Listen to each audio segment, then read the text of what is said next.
ഇന്നത്തെ വീഡിയോയിൽ nmms സ്കോളർഷിപ്പിന് ഓൺലൈനായിട്ട് എങ്ങനെ അപേക്ഷ സമർപ്പിക്കാം എന്നുള്ളതാണ് പറയുന്നത്.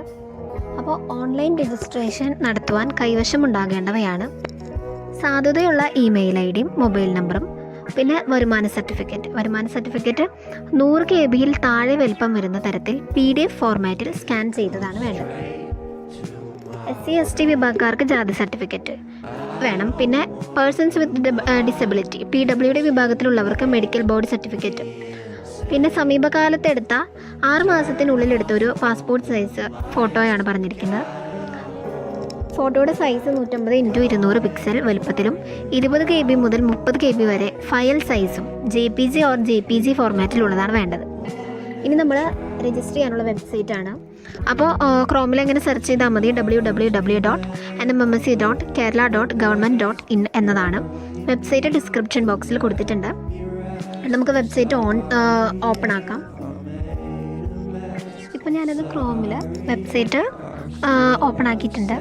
അപ്പോൾ ഇങ്ങനെ ഒരു ഹോം പേജ് ആയിരിക്കും നിങ്ങൾക്ക് കാണാൻ സാധിക്കുക.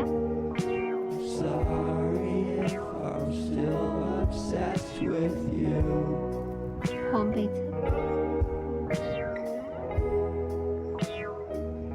പുതിയ അപേക്ഷകർ ഹോം പേജിലെ കാൻഡിഡേറ്റ് ലോഗിൻ താഴെ കാണുന്ന ന്യൂ കാൻഡിഡേറ്റ് രജിസ്റ്റർ നൗ എന്ന ലിങ്കിൽ ക്ലിക്ക് ചെയ്ത് ലോഗിൻ രജിസ്ട്രേഷൻ ചെയ്യണം.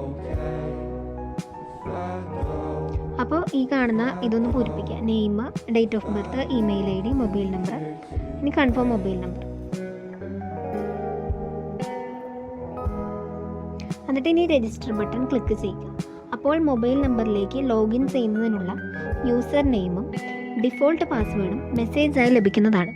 ഇത്തരത്തിൽ മൊബൈൽ നമ്പറിൽ ലഭിച്ച യൂസർ നെയിമും പാസ്വേഡും ഉപയോഗിച്ച് കാൻഡിഡേറ്റ് ലോഗിൻ ചെയ്യണം. അതിനുശേഷം ആദ്യ തവണ പുതിയ പാസ്വേഡ് സെറ്റ് ചെയ്ത ശേഷം വീണ്ടും ലോഗിൻ ചെയ്യണം. ഞാൻ രജിസ്റ്റർ ചെയ്ത് കാണിക്കുന്നില്ല, ഇനി ഞാൻ ബാക്കി പറഞ്ഞുതരാം. അപേക്ഷകർ പുതിയ പാസ്വേഡ് സെറ്റ് ചെയ്ത് വീണ്ടും ലോഗിൻ ചെയ്യുമ്പോൾ ലോഗിൻ ഹോം പേജിൽ അപേക്ഷകൻ നൽകിയ ലോഗിൻ വിവരങ്ങളും അപേക്ഷയുടെ സ്ഥിതിയും കാണാവുന്നതാണ്. അതിനുശേഷം ഇങ്ങനെയാണ് നിങ്ങൾക്ക് കാണുന്നത്, നിങ്ങളുടെ പ്രൊഫൈലും ആപ്ലിക്കേഷൻ സ്റ്റാറ്റസും എല്ലാം. അപേക്ഷ സമർപ്പിക്കുന്നതിന് ഈ ആപ്ലിക്കേഷൻ ഹോം പേജിന് എടുക്കുമ്പോൾ കിട്ടുന്ന ഹോമിന് താഴെയുള്ളത് ഈ ആപ്ലിക്കേഷൻ എന്ന് പറയുന്ന അത് ക്ലിക്ക് ചെയ്യുക. ആപ്ലിക്കേഷൻ എന്ന മെനുവിൽ ക്ലിക്ക് ചെയ്യുക. 5 ഘട്ടങ്ങളായാണ് അപേക്ഷയിൽ വിവരങ്ങൾ നൽകേണ്ടത്. ആപ്ലിക്കേഷൻ എന്ന മെനുവിൽ ക്ലിക്ക് ചെയ്യുമ്പോൾ നിങ്ങൾക്ക് ഇതുപോലെ 5 ഘട്ടങ്ങളായിട്ട് കാണാൻ സാധിക്കും. അപ്പോൾ ഇതിന് വിശദവിവരങ്ങൾ പറയാം. 1ാം ഘട്ടത്തിൽ നമ്മുടെ ബേസിക് ഡീറ്റെയിൽസ് ആണ് കൊടുക്കേണ്ടത്.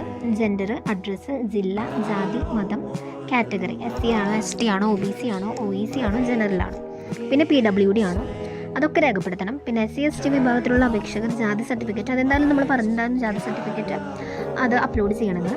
PWD ഉള്ളവരാണെങ്കിൽ അവരുടെ മെഡിക്കൽ സർട്ടിഫിക്കറ്റ്. പിന്നെ ഇതൊക്കെ സ്കാൻ ചെയ്ത് അപ്ലോഡ് ചെയ്യുകയും വേണം. ബേസിക് ഡീറ്റെയിൽസ് സേവ് ചെയ്യുന്നതിനായി save and proceed button click ചെയ്യണം. ഇവിടെ ഉണ്ട് സേവ് ആൻഡ് പ്രൊസീഡ് എന്ന് പറയുന്ന ഈ ബട്ടൺ ക്ലിക്ക് ചെയ്യുക. ബേസിക് ഡീറ്റെയിൽസ് എല്ലാം നമ്മൾ കറക്റ്റ് ആക്കി കഴിഞ്ഞാൽ സേവ് ആൻഡ് പ്രൊസീഡ് എന്ന ബട്ടൺ ക്ലിക്ക് ചെയ്യുക. ഇനി നമ്മൾ സ്റ്റെപ്പ് 2ലാണ് പറയുന്നത്. 2ാം ഘട്ടത്തിൽ നമ്മൾ ചെയ്യേണ്ടത് 6 മാസത്തിന് മുന്നേ എടുത്തിട്ടുള്ള സമീപകാലത്തെടുത്ത പാസ്പോർട്ട് വലുപ്പത്തിലുള്ള ഫോട്ടോയാണ് അപ്ലോഡ് ചെയ്യുന്നത്. ഇവർ പറഞ്ഞിട്ടുണ്ട് അപ്ലോഡ് യുവർ ഫോട്ടോ. ഫോട്ടോയുടെ സൈസൊക്കെ നമ്മൾ പറഞ്ഞിട്ടുള്ളതാണ്. 150x200 പിക്സൽ വലുപ്പത്തിലും 20 KB മുതൽ 30 KB വരെ ഫയൽ വലുപ്പമുള്ളതും JPG അല്ലെങ്കിൽ JPG ഫോർമാറ്റിലുള്ളതുമായിരിക്കും. ഫോട്ടോ സേവ് ചെയ്യുന്നതിനായിട്ട് അതുപോലെ തന്നെ നേരത്തെ ചെയ്ത പോലെ തന്നെ സേവ് ആൻഡ് പ്രൊസീഡ് എന്ന് പറയുന്ന ബട്ടൺ അമർത്തുക. സ്റ്റെപ്പ് 2 ചെയ്ത് സേവ് ആൻഡ് പ്രൊസീഡ് കഴിഞ്ഞാൽ പിന്നെ നിങ്ങൾക്ക് സ്റ്റെപ്പ് 3 ആണ് ഉണ്ടാവുക. അതിൽ ഫാമിലി ഡീറ്റെയിൽസ് ആണ് നൽകേണ്ടത്. പിതാവിൻ്റെ പേര്, ഫാദേഴ്സ് നെയിം, ഫാദേഴ്സ് ഒക്യുപ്പേഷൻ എല്ലാം ഇവർ ചോദിച്ചിട്ടുണ്ട്. ഇതെല്ലാം കറക്റ്റായിട്ട് കൊടുക്കുക. വരുമാന സർട്ടിഫിക്കറ്റ് അത് ഇവിടെ വരുമാന സർട്ടിഫിക്കറ്റ് PDF ഫോർമാറ്റിൽ സ്കാൻ ചെയ്ത് അപ്ലോഡ് ചെയ്യും. വാർഷിക വരുമാന സർട്ടിഫിക്കറ്റ് ഇതെല്ലാം ചെയ്ത ശേഷം save and proceed button click ചെയ്യും.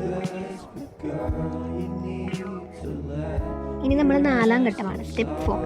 ഇൻസ്റ്റിറ്റ്യൂഷൻ ഡീറ്റെയിൽസ് ആണ് 4ാം ഘട്ടത്തിൽ ഉള്ളത് ചോദിച്ചിരിക്കുന്നത്. ഇൻസ്റ്റിറ്റ്യൂഷൻ ഡീറ്റെയിൽസിൽ 7ലും 8ലും ക്ലാസ്സുകളിൽ പഠിച്ച വിദ്യാലയ വിവരങ്ങൾ, പിന്നെ 7ാം തരം പഠിച്ച വിദ്യാലയത്തിൻ്റെ റവന്യൂ ജില്ല, വിദ്യാഭ്യാസ ജില്ല എല്ലാം അവർ ചോദിച്ചിട്ടുണ്ട്. ഒക്കെ പിന്നെ 8ാം ക്ലാസ്സിൽ പഠിക്കുന്ന അതിൻ്റെ വിദ്യാലയത്തിൻ്റെ റവന്യൂ ജില്ല, വിദ്യാഭ്യാസ ജില്ല, സ്കൂള് എല്ലാം സെലക്ട് ചെയ്യുകയും അതിനൊക്കെ ശേഷം ക്വസ്റ്റ്യൻ പേപ്പറിൻ്റെ മീഡിയം ഈ സ്റ്റെപ്പ് 4 ചോദിച്ചിട്ടുണ്ട്. ക്വസ്റ്റ്യൻ പേപ്പറിൻ്റെ മീഡിയം മലയാളം, ഇംഗ്ലീഷ്, തമിഴ്, കന്നഡ ഏത് ഭാഷയും സെലക്ട് ചെയ്യാവുന്നതാണ് ക്വസ്റ്റ്യൻ പേപ്പർ മീഡിയത്തിൽ. അതിലേതാണ് നമ്മുടെ ഭാഷ എന്ന് വെച്ചാൽ അത് സെലക്ട് ചെയ്യാം. ഇത്രയും വിവരങ്ങൾ നൽകിയ ശേഷം സേവ് ആൻഡ് പ്രൊസീഡ് ക്ലിക്ക് ചെയ്യുക. ഇനി സ്റ്റെപ്പ് 5ലേക്കാണ് കിടക്കുന്നത്. അവസാന ഘട്ടമാണിത്. അപേക്ഷയുടെ വിവരങ്ങൾ കാണുന്നതിനായിട്ട് പ്രിവ്യൂ ബട്ടൺ ക്ലിക്ക് ചെയ്താൽ മതി. ഇവിടെ ഉണ്ട് പ്രിവ്യൂ ബട്ടൺ. അപ്പോൾ അപേക്ഷയിൽ നൽകിയ വിവരങ്ങളെല്ലാം കാണാവുന്നതാണ്. ഏതെങ്കിലും തരത്തിലുള്ള തിരുത്തലുകൾ ആവശ്യമുണ്ടെങ്കിൽ എഡിറ്റ് ബട്ടൺ ക്ലിക്ക് ചെയ്യുക. എന്നിട്ട് അതൊക്കെ എഡിറ്റ് ചെയ്തിട്ട് അതത് സ്റ്റെപ്പുകൾ സ്റ്റെപ്പ് 1, സ്റ്റെപ്പ് 2, സ്റ്റെപ്പ് 3, സ്റ്റെപ്പ് 4 പോയി തിരുത്തലുകൾ വരുത്തിയ ശേഷം save and proceed button click ചെയ്യുക. തിരുത്തലുകൾ ഒന്നുമില്ലെങ്കിൽ കൺഫർമേഷൻ ഡിക്ലറേഷൻ ടിക്ക് ചെയ്ത ശേഷം confirm and submit button click ചെയ്യുക. അതോടെ ഇതും കഴിയും. കൺഫർമേഷനൊക്കെ അമർത്തി കഴിഞ്ഞാൽ പിന്നെ തിരുത്തലുകളൊന്നും തന്നെ വരുത്തുവാൻ സാധിക്കുന്നതല്ല. തുടർന്ന് പ്രിൻറ്റ് യുവർ ആപ്ലിക്കേഷൻ ബട്ടണിൽ ക്ലിക്ക് ചെയ്ത് അപേക്ഷയുടെ പ്രിൻ്റ് ഔട്ട്, അങ്ങനെ പ്രിൻറ്റ് യുവർ ആപ്ലിക്കേഷൻ എന്ന് പറയുന്ന ബട്ടൺ ക്ലിക്ക് ചെയ്തെടുക്കുക. പ്രിൻ്റ് ഔട്ടും അനുബന്ധ രേഖകളും 8ാം തരം പഠിക്കുന്ന സ്കൂൾ മേധാവിക്ക്, സ്കൂളിലെ ഹെഡ് മാസ്റ്റർക്ക് അവസാന തീയതിക്ക് മുമ്പ്, അവസാന തീയതി പറഞ്ഞത് ഫെബ്രുവരി 7-നായിരുന്നു, അന്ന് തന്നെ സമർപ്പിക്കേണ്ടതാണ്. സ്കൂൾ മേധാവി വെരിഫിക്കേഷൻ നടത്തിയ അപേക്ഷകൾ മാത്രമേ സ്കോളർഷിപ്പിന് അപേക്ഷയ്ക്കായിട്ട് പരിഗണിക്കുകയുള്ളൂ. ഇനി സ്കൂൾ മേധാവിക്കുള്ള നിർദ്ദേശങ്ങളൊക്കെ പറഞ്ഞിട്ടുണ്ട്, അത് അവർ നോക്കിക്കോളും. എന്തെങ്കിലും തരത്തിലുള്ള സാങ്കേതിക സഹായം ആവശ്യമുണ്ടെങ്കിൽ ഈ ഇമെയിൽ ID അല്ലെങ്കിൽ ഈ ഫോൺ നമ്പറിലേക്ക് കോൺടാക്റ്റ് ചെയ്താൽ മതി.